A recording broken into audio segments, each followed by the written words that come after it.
The church in America is going to suffer so terribly. And we laugh now, but they will come after us. They will come after our children. They will close the net around us while we are playing soccer mom and soccer dad, while we are arguing over so many little things and mesmerized by so many trinkets. The net even now is closing around you and your children and your grandchildren, and it does not cause you to fear. You will be isolated from society, as has already happened. Anyone who tries to run for office who actually believes the Bible will be considered a lunatic until finally we are silenced.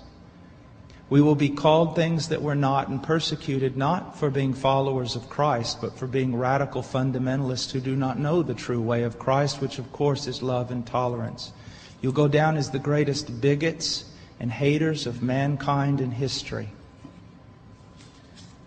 They've already come after your children, and for most of you, they got them. They got them through the public schools and indoctrination, and the university and indoctrination, and then you wonder why your children come out not serving the Lord. It's because you fed them right into the devil's mouth. So little by little the net is closing around, and then it's not little by little. Look how fast things are going downhill just in a matter of weeks. Matter of weeks. But at the same time, know this. Persecution is always meant for evil, but God always means it for good. And is it not better to suffer in this life, to have an extra weight of glory in heaven?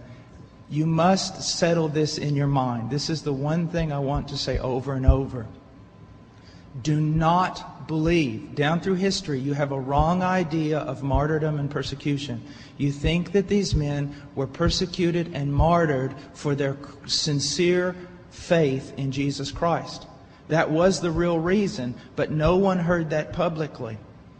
They were martyred and they were persecuted as enemies of the state, as child molesters, as bigots, as narrow-minded, stupid people who had fallen for a ruse and can contribute nothing to society. Your suffering will not be noble. So your mind must be filled with the Word of God when all people persecute you and turn on you. And if the Spirit of God in common grace pulls back and you see even your children and your grandchildren tossing in the lot that you should die. This is no game. You want revival and awakening, but know this. For the most part, great awakenings have come only preceding great national catastrophes or the persecution of the church. I believe God is bringing a great awakening, but I believe that He is raising up young men who are strong in trust in the providence of God to be able to wade through the hell that's going to break loose on us. And it will be on us before we even recognize it. Unless in God's providence, He is not done. He is not done. Now note, this is not silly talk. Apart from a great awakening, these things are going to come upon you.